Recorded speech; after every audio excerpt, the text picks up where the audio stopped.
Well, I think the important thing is not to think in terms of easier. Because there's I think it's a tremendous fallacy to think if I do all this work, dying will be a piece of cake. That's so great to be objective. Dying as a piece of cake,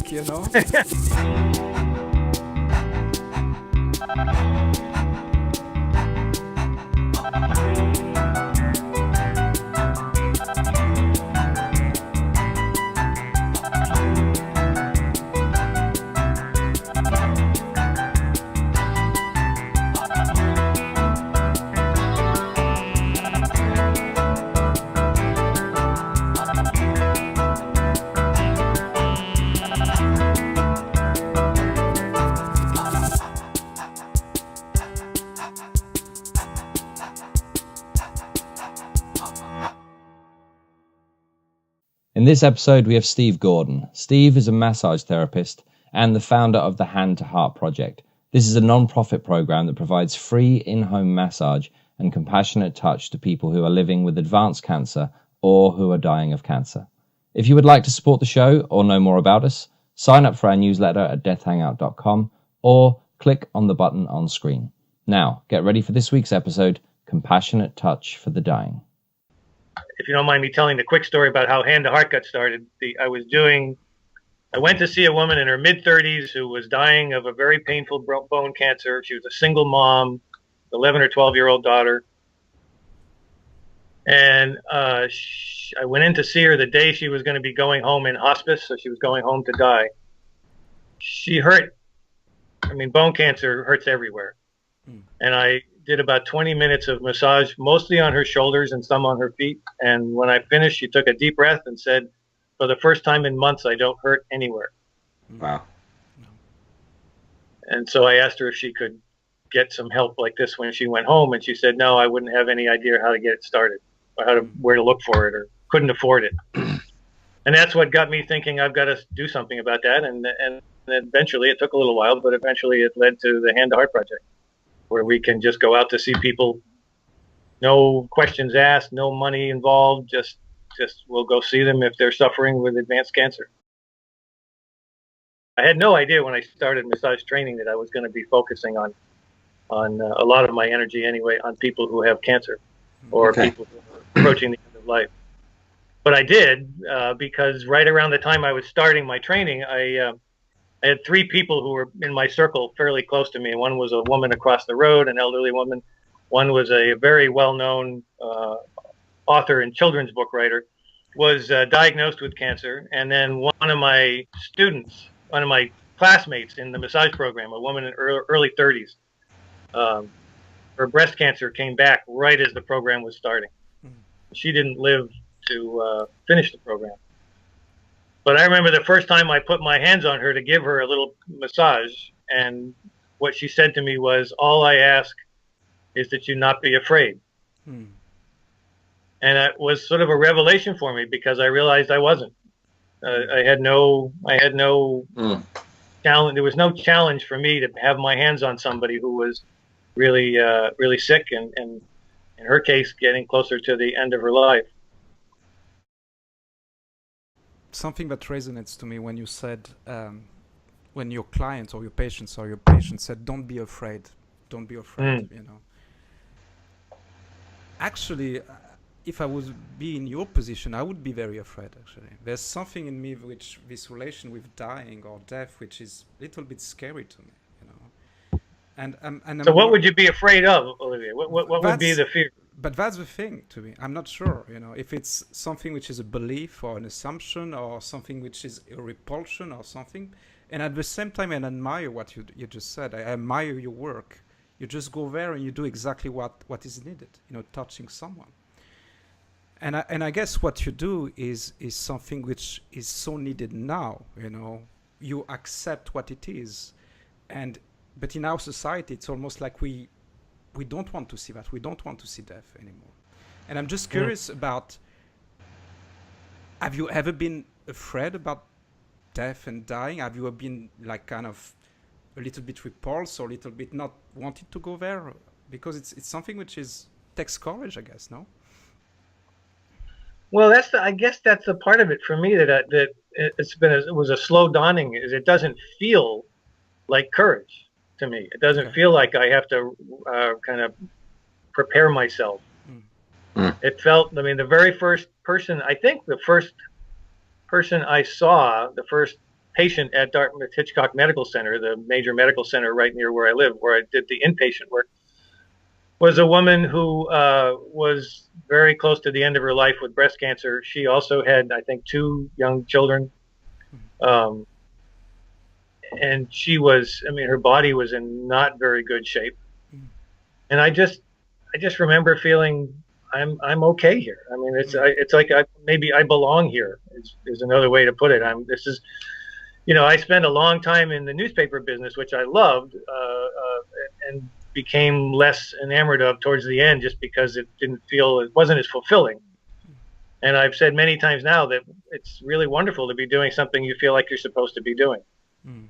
And that's the way I have felt with the work I do now. I also have a regular massage practice, Sure.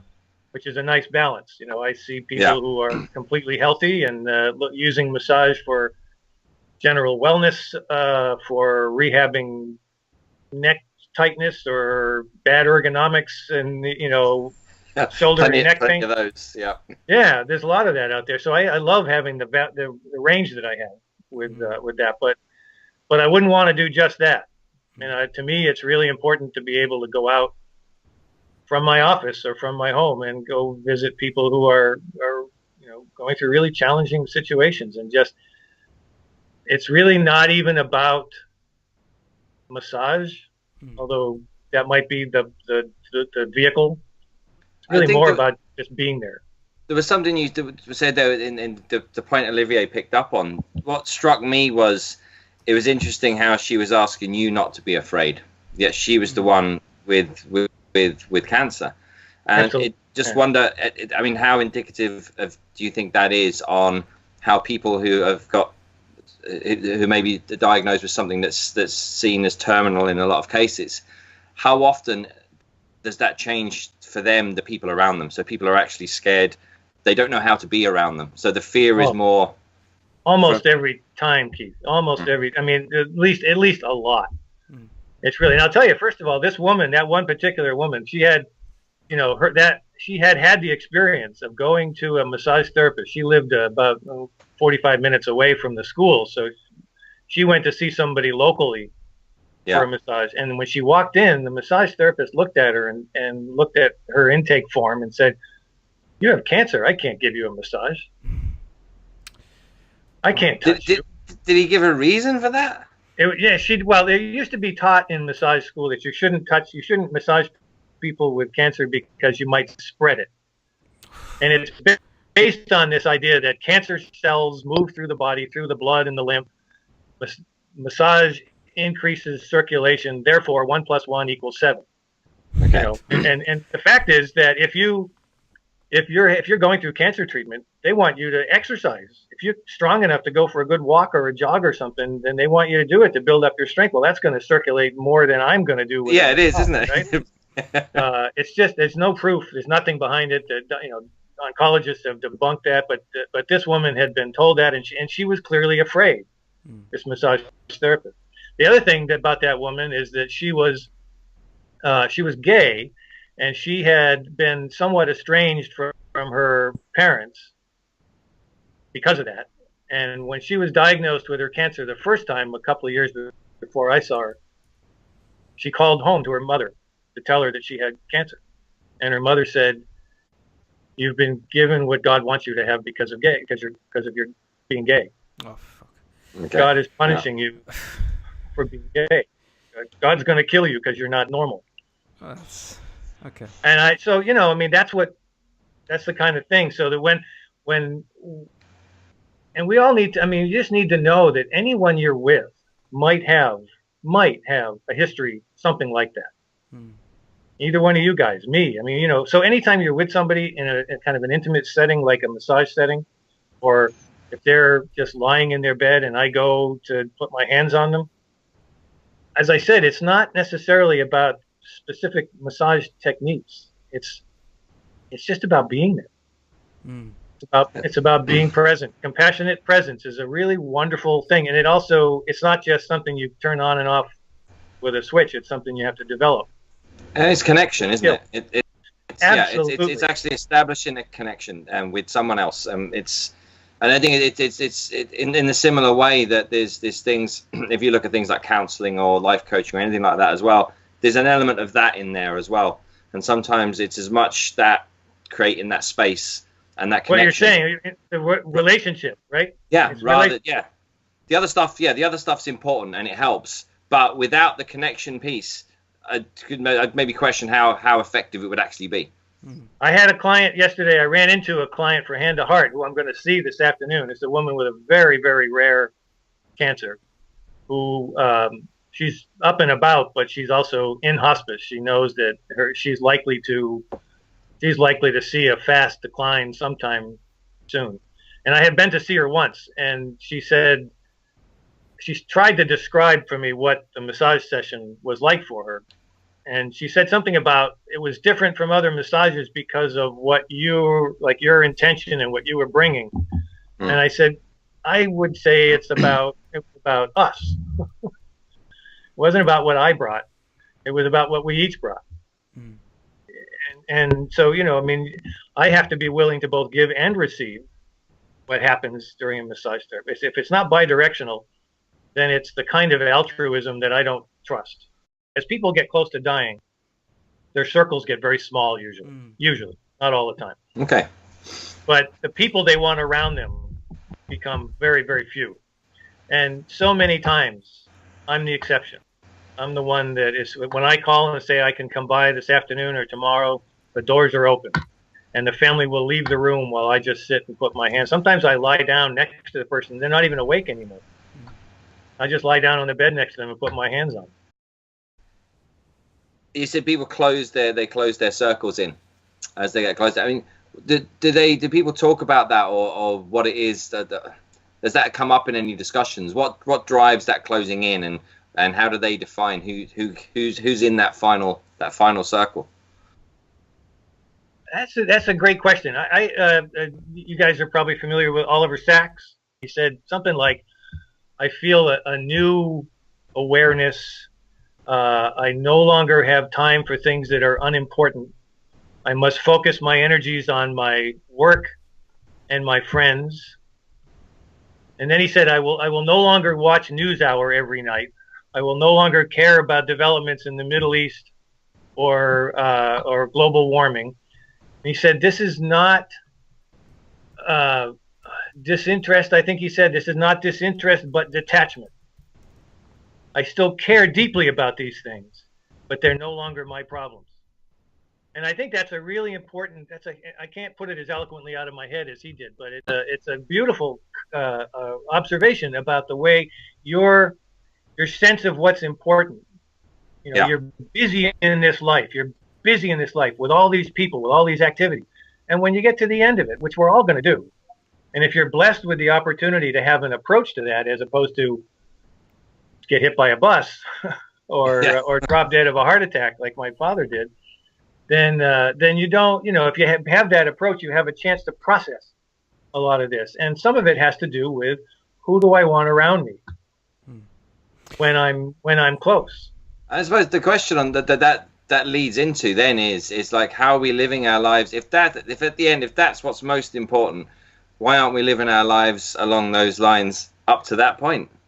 Isn't that a great little question to ask yourself where you are right now? I had this little I won't call it an argument because my wife might look at this thing one time, but but we had a little discussion one time when she was arranging for a social gathering that I really didn't want to do. Now, I'll be honest, that applies to almost all social gatherings. But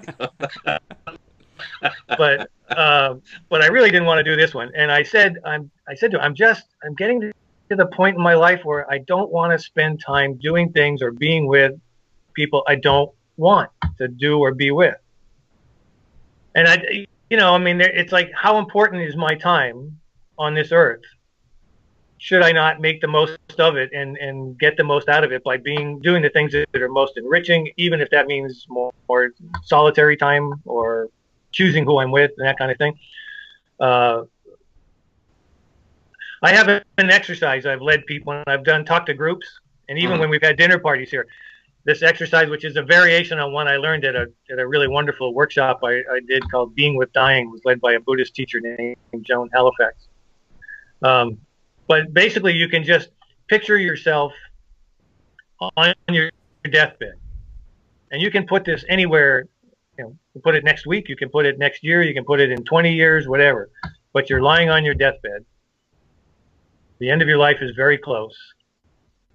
And the exercise is to imagine the scene. Like, where are you? Mm. And the most important part is, who's there? Mm. And I've done this with a bunch of people, and it's really incredibly sobering. We had a fellow here for dinner last summer who has been very generous. He's part of a foundation that has supported the Hand to Heart Project. He was visiting, and he was going to stay overnight. And I did this little thing with over dinner with him and a couple of guests, and he gave us his answer. And then a little while later, he said, I think I just want to change my answer a little bit. And so he amended it some because he'd been thinking about it. Then we all went to bed, and the next morning over breakfast, he said, I have a new answer. But it wasn't so much about changing people. It was the scene was changing in his mind. And his first answer was, well, I want all my friends. And he has a lot of them. All my friends to be coming in and be part of it. But as he processed it and put himself really closer to the very end, then it was really a much smaller group of very intimate friends and people who were going to be his support. And I think that kind of exercise is so valuable, not just because it allows you to envision what you might actually want, but it actually allows you to make concrete the fact of your mortality. It is going to happen. Mm. So why not you don't have to be wearing black all the time, and pardon me for observing that, but we actually are. or goth haircuts. Sorry, Keith. Those days have gone, Steve. Like, it's like. But you still have a tattoo, my friend. You're just like you're a goth, you know. Good. It's good to know. But you don't have to dwell on it all the time and be grim and at least pretend that you're thinking about it. You just have to process it and then let it be part of you.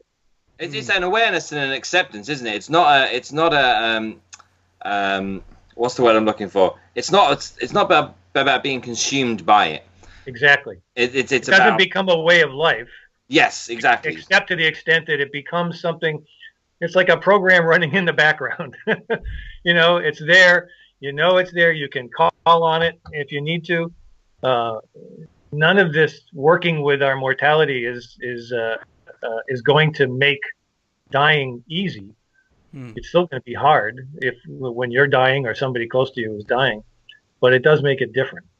Actually, that was a question that we had with Keith. Just before our call, we asked ourselves, can we prepare better? Meaning that if we have this little program, just running to say, well, yes, we are mortal, and you kind of prepare yourself, but does it really work? Does it mean that at the end of your life, will it make it easier? Somehow I kind of doubt that, because it's a unique experience. So from a very thinking process, and when it happens to you, I guess there's a gap, or there's something. What's I think the important thing is not to think in terms of easier, because there's I think it's a tremendous fallacy to think if I do all this work, dying will be a piece of cake. That's so great to be objective. Dying as a piece of cake, You should rename your company like that. We do a project plan for it and map it all out and go, right, that's sorted. I can enjoy the rest of my life. Because when it happens, I'm all set. I'll just do it because it's going to be easy. God. And it's not going to be easy. I mean, there's pain. There's tremendous anxiety. Most people don't die in a vacuum, So you have, if I were to be dying now, I would be leaving my 3 grandchildren, who I can barely think about them being alive without me, and my wife, who would have to figure out how to clean out the garage, and and do all kinds of how other. bad is it? Like, Oh, want me to carry this out there and show you? No, there's a lot. There's just a lot. There would be a lot of pain, both physical and emotional, for me if I were approaching the end. But then I'm convinced, depending on how aware I am throughout the whole process, I would get to a point where I would let go of the garage. I would let go of those things and say, okay, now I'm detaching. It's like imagining this, I'll call it a race or an event or something where everybody's intentionally involved. And then every now and then somebody gets tapped on the shoulder and says, you're out. And we all know we're going to get tapped on the shoulder. We're intensely involved in that race or event, but when we get tapped, our involvement is over. So the awareness of that, to my mind, means that and I wish I had a better word because I don't want to use easier. It makes it different to step out. Maybe more meaningful, maybe more spiritual, maybe a better example. I mean, one of my main goals in how I would die, if I have any control over it, is to be an example for my son and his daughters and his family and my family, the rest of my family and friends, to be aware of how to do this. I'm not sure I'll do it well. I may be a great big friggin' baby when the time comes, but my goal anyway is to do it in a way that's, meaningful, spiritual, and helpful. I'd say there have been times when I've been more concerned, again, not so much about the client, but about family members. Sometimes family members aren't really that thrilled with me being there, but the person who's sick wants me there. Or their family members are, let's see, what's a good word? Annoying. I'll be trying to do a relaxing massage with somebody, and the husband or whatever will come and sit on the sofa right next to the table and talk through the whole thing. And it's not my place to say, would you go away? Yeah. But sometimes the client will make that clear. I actually, I've got so many darn stories about Hand to Heart, I could take up your whole time with it. But I did go to see a woman one time who was very close to the end. She could barely speak anymore. And I was working with her alone with her on her bed, and I was sitting alongside the bed. And her husband was working with the visiting nurse in another room, but he had to keep coming in to check medications next to the bed. So he came in a few times, and every time he came in, he would say something to me. And one time he came in, and she whispered something. And he said, "What's that?" And she whispered again. He couldn't hear it, so he bent all the way down to her, and then stood up and smiled at me and said, "She said, please be quiet."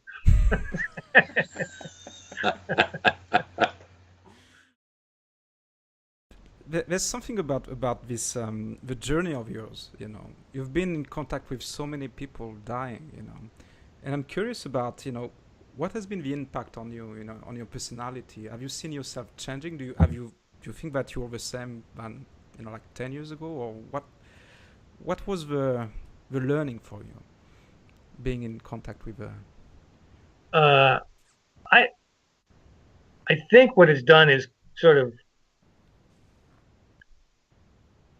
it's either developed in me or crystallized in me this sense of equanimity, of being able to not ride too high or too low, too high when things are great, too low when things are bad. In fact, the morning after the election over here, you heard we had an election, right?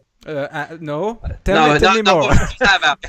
We are European, we have no idea, Yeah, you probably don't get the papers, but we have no TV, According to Trump, that's how we'd be perceived anyway. Yeah, right. So anyway, yeah, the morning after, I immediately put a sign up on the door to my house that just says equanimity, and another one on my office door, and another one in my wife's car because she was really upset. And I just, it's actually still there. This far out, it's still sitting there. It's been important to me to just stay and not to. I'm not trying to use it as like a phony little escapist kind of thing, and pretend like things didn't happen.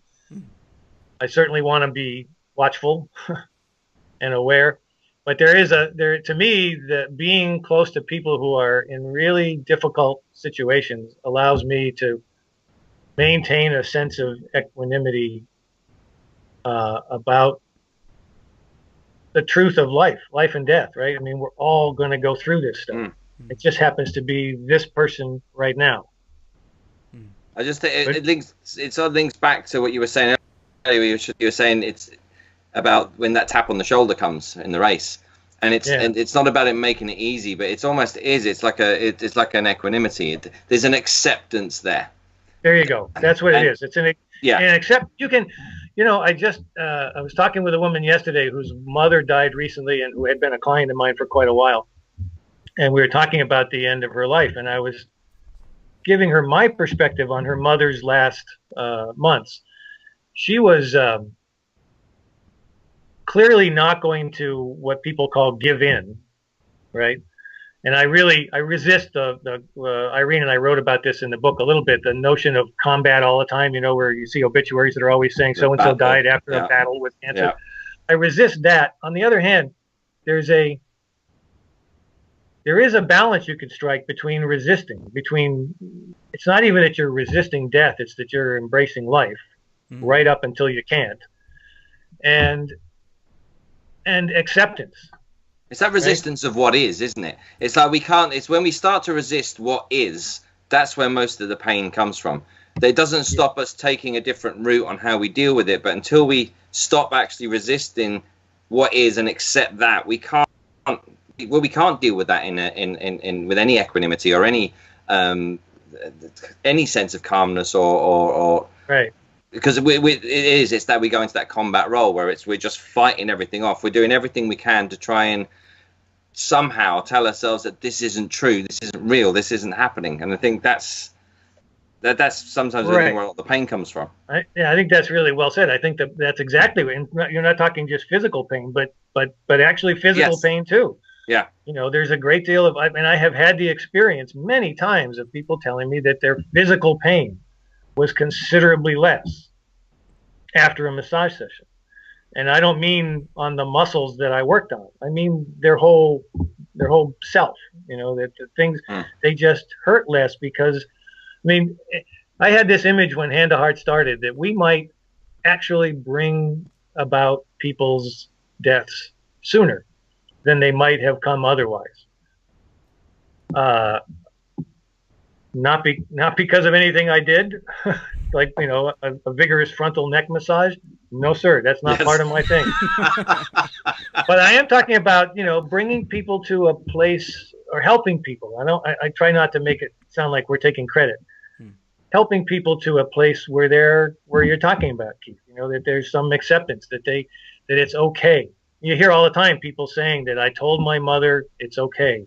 You can go now. We'll be okay. And then she was able to go. And I think helping people achieve that sense of okay, that sense of acceptance. There's you may be familiar with John O'Donohue, the Irish poet, philosopher. Really wrote some really wonderful stuff. And I have two of his books I haven't read. Which ones? Anam Cara and Echoes, I think, is the other one. Okay. Well, at least you know the title. That's good. Yeah. Anam Cara is interesting stuff. He wrote the last book that came out. I think it was published posthumously because it was just finished before he died of a heart attack at the age of like 51, I think, or something. And the book is called To Bless the Space Between Us. Okay. And it's a book of blessings that he wrote for all manner of situations. Well, one of them is it's called Blessing for a Friend on the Arrival of Illness. And I have read this to clients many times. The opening line is, now is the time of dark invitation, beyond a threshold you did not expect. And to me, that's a really powerful image, right? To this dark invitation, because you were running that race or you were working in that event, and now suddenly everything changes. Your horizon was way out there, and now it's much closer. And he does a great job of encapsulating that. That to me is a really big part of what I hope Hand to Heart can offer people, is just helping them achieve some level of comfort with what's going on. And if I can take away the tightness in their neck muscles because of their chemotherapy over their colon cancer, then I'm happy to do that. But so I think yeah, sorry, go on. Oh, go ahead. I was saying there's so much more research done now about the link between the mind and the body, and the body and the mind, and it's a continuous circle where it's influencing each other. Right. And if there's a lot of resistance physically in the body to pain, that's going to transmit to resistance in the mind as well. So it makes sense. And vice versa. And vice versa, exactly. So it makes sense that through the massage and again, that's giving them that space, just that moment, even if it's only momentary calm, it gives their mind as well a chance to relax as well, because otherwise everything's got that tension going on, especially if it's chronic pain. When somebody says for the first time in months I don't hurt anywhere, and that includes most of her body where I didn't even put my hands. Yeah. That tells you something about what actually happened there. Mm-hmm. It wasn't just about massage. Yeah. Massage just happens to be the vehicle that I've chosen to deliver this, but it could have been something else. I just like touching people. I like doing massage. That sounds so wrong, my friend. But that's all right. Nobody's gonna watch this. But you think we'll be multimillionaires? No. Oh, that's great. Absolutely. I'd be happy to get in that trouble. No. I realized that I can't find my personal sense of, fulfillment, happiness, whatever, on any kind of a macro level. The world is not giving me that. The world I live in, anyway. And I need to find those things on a much more intimate level, one-to-one, small group. So for me, being a massage therapist, where I several times a day go into a room with one person and connect with them in a way that I never did when I was a journalist. And sometimes to be doing that with people who are facing the ultimate existential challenge. Am I going to be alive tomorrow? How will my family live without me? I've had so many conversations with usually women who are worried about whether their husbands or kids were going to be able to manage without them. These are amazing conversations to have with people, and I'm finding what I need for myself in that work, in those relationships, stuff that I can't find by reading the papers or watching the world unfold the way it's unfolding. What do you think? To me, somehow this is connected to our mortality. Somehow, this separation, this even Trump. To me, there's something behind that. This notion of power, of anger, of we need to be the best. We need to be very, we need to defend. We need to. There's something about not acknowledging something, which is vulnerability, mortality. That's to me. This is very much connected to that, and almost this little project that we have with Keith is to bring back the conversation of death. Actually, is to be able to discuss that, very openly, and to say, yeah, this is happening, and it's something. Actually, it's good to talk about that. And I'm not. Yeah. I have no idea where I'm going with this, but this is what I want. But do you think that by talking about death, we can do good, or kind of improving the situation around us? Well, what's missing in the world, as we were just saying, is our acknowledgement of how we are connected to everybody. So, the mind-body connection, I don't even describe it anymore as a mind-body connection. I don't think of them as connected. They're the same thing. They're just different manifestations of the same thing. And and so nothing can happen to one that doesn't also happen to the other. So you can look for clues about each in the other. But also taking it beyond the individual, we're all connected in as residents of a planet, as people breathing the same air and living under the same sun and moon. There's a connection there. And one of the greatest connectors is the fact that we're all temporary. We're all ephemeral. Everything. So the Trump ascendancy is ephemeral. The tragedy in Germany this week is part of an ephemeral state of affairs. It's all going to change. It could be for the better, short term, could be for the worse, but it's not going to be the same. So this sense of being too attached to exactly what's happening right now is a way of denying the connection. And part of that connection is the fact that we're all mortal. We hope you enjoyed this week's episode. Again, please support the show by signing up at deathhangout.com or clicking on the subscribe button on your screen.